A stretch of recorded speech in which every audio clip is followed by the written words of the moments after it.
Joining us first on the program tonight is AIMIM Chief and Member of Parliament Asaduddin Owaisi. Thank you so much for joining us, Mr. Owaisi. You have obviously seen the Uniform Civil Code being proposed aggressively now by the BJP in Himachal and Gujarat. Do you see it as a trial balloon for 2024? Well, I am of the opinion that yes, that BJP is experimenting at a state level. But the issue is that the biggest issue for BJP is to cover up their misgovernance, their mistakes, which have destroyed the livelihood of poor people of Gujarat and Himachal and wherever the states elections are going to take place. Now, if you talk about Uniform Civil Code in Himachal Pradesh, will Mr. Amit Shah be able to buy a land in Himachal Pradesh? He will not be able to buy land in Himachal Pradesh, especially agricultural land, because of Section 118 of Tenancy Act. That is simple as that. So why is BJP fooling? When the Home Minister of India cannot buy land in Himachal Pradesh, especially agricultural land, because Section 118. Secondly, about Uniform Civil Code proposal in Gujarat.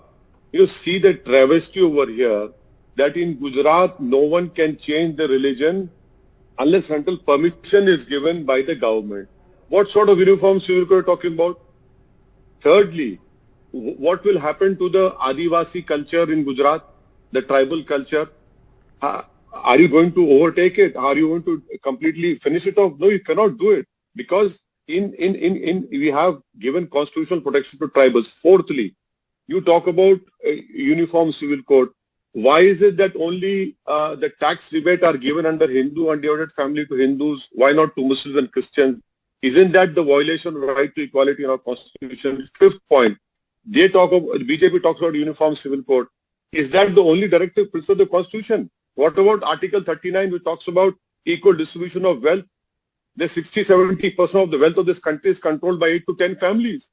Right. So this is a very clear-cut device to forward their agenda, and in the process they want to ensure that the Muslim identity is forever destroyed in India in the name of Uniform Civil Code. That will not happen, because Article 29 is the right to culture, which is an unfettered right. Right, but those in favor, those in that. favor of a Uniform Civil Code say that we are one country, so there should be one law.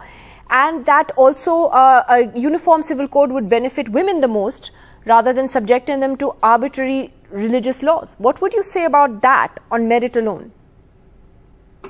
Well, that is why we have Juvenile Justice Act. That is why we have the Hindu Marriage Act. That is why we have the Indian Succession Act. People who don't want to follow religious laws, they are free to follow all these laws. Who's stopping them?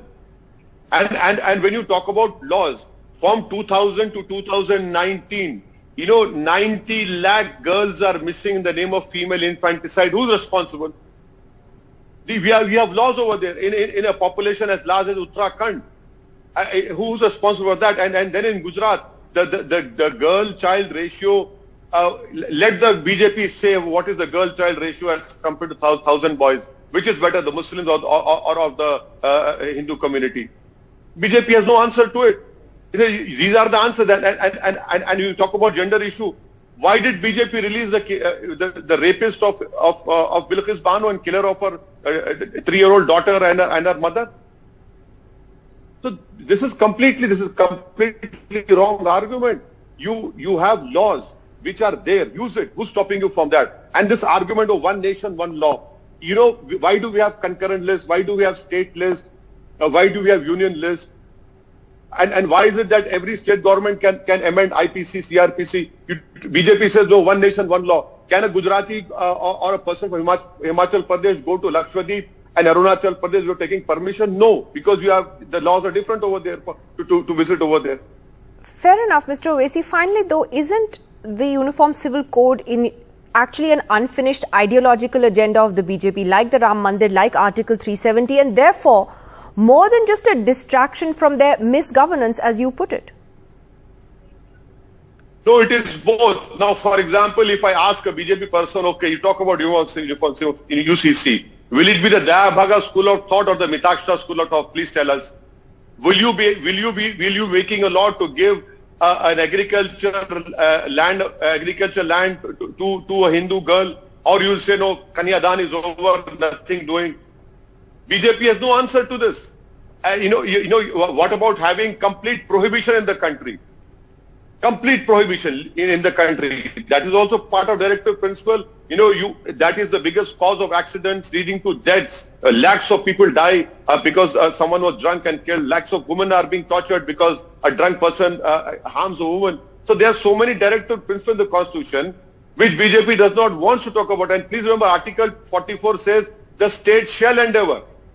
And that is why Baba Sahib Ambedkar said that it should be voluntary, not mandatory.